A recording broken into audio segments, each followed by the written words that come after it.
اعوذ باللہ من الشیطان الرجیم بسم اللہ الرحمن الرحیم۔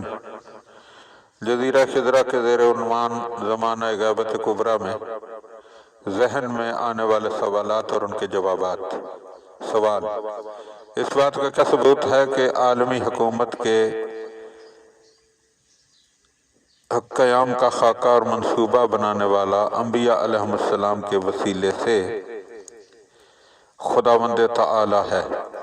جواب: یہ بات تو اپنی جگہ خود ثابت ہے کہ پیغمبر اسلام صلی اللہ علیہ وآلہ وسلم سے پہلے انبیاء کی کوئی ایسی کتاب یا قول موجود نہیں کہ جس کو 100% ان سے منسوب کیا جا سکے۔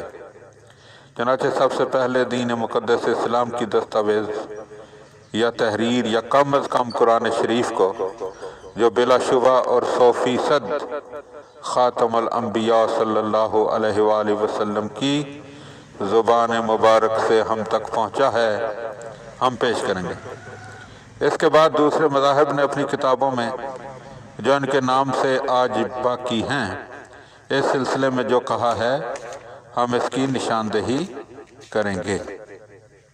قرآن مجید میں خداوند تعالی نے پیغمبر اسلام صلی اللہ علیہ وآلہ وسلم سے 3 موقعوں پر وعدہ فرمایا ہے کہ آپ کے دین کو باقی سارے مذاہب پر غلبہ عطا فرمائے گا، خواہ مشرکین اس کی مخالفت کریں اور اس کو ناپسند کریں۔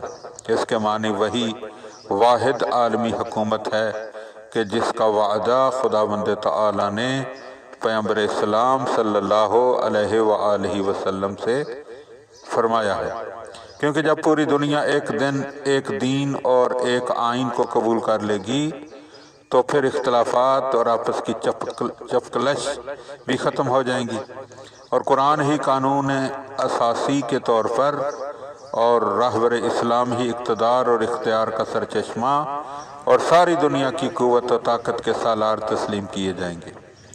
اسلامی روایات میں حضرت مہدی علیہ السلام کے وجود کا موضوع اتنے تواتر سے آیا ہے کہ آپ صلی اللہ علیہ وآلہ وسلم کے آخری وصی ہیں اور تشریف لائیں گے اور دنیا کو اپنے ہاتھوں میں لے کر اس کو عدل و انصاف سے بھر دیں گے کہ علماء نے ان کو ضروریات اسلام میں سے جانا ہے اور انکار کرنے والے کو کافر کہا ہے۔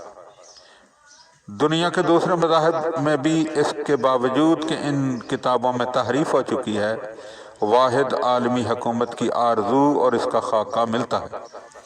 شاکمونی جو ہندوؤں کے عقیدے کے مطابق پیغمبر اور صاحب کتاب تھا، اپنی کتاب میں اپنے پیرووں کو نوید اور خوشخبری سناتا ہے۔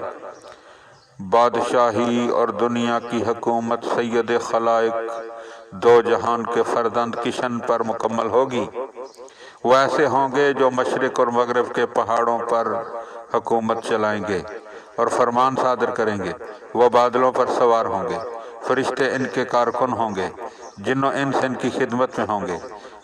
سوڈان جو خط استوا کے نیچے ہے، وہاں سے لے کر ارض تسعین تک جو قطب شمالی کے نیچے ہے، اور 7 سمندر پار کے بھی حاکم ہوں گے۔ خدا کا دین ایک ہوگا، خدا کا دین زندہ ہو جائے گا، ان کا نام ایستادہ یعنی قائم ہوگا، وہ خدا شناس ہوں گے۔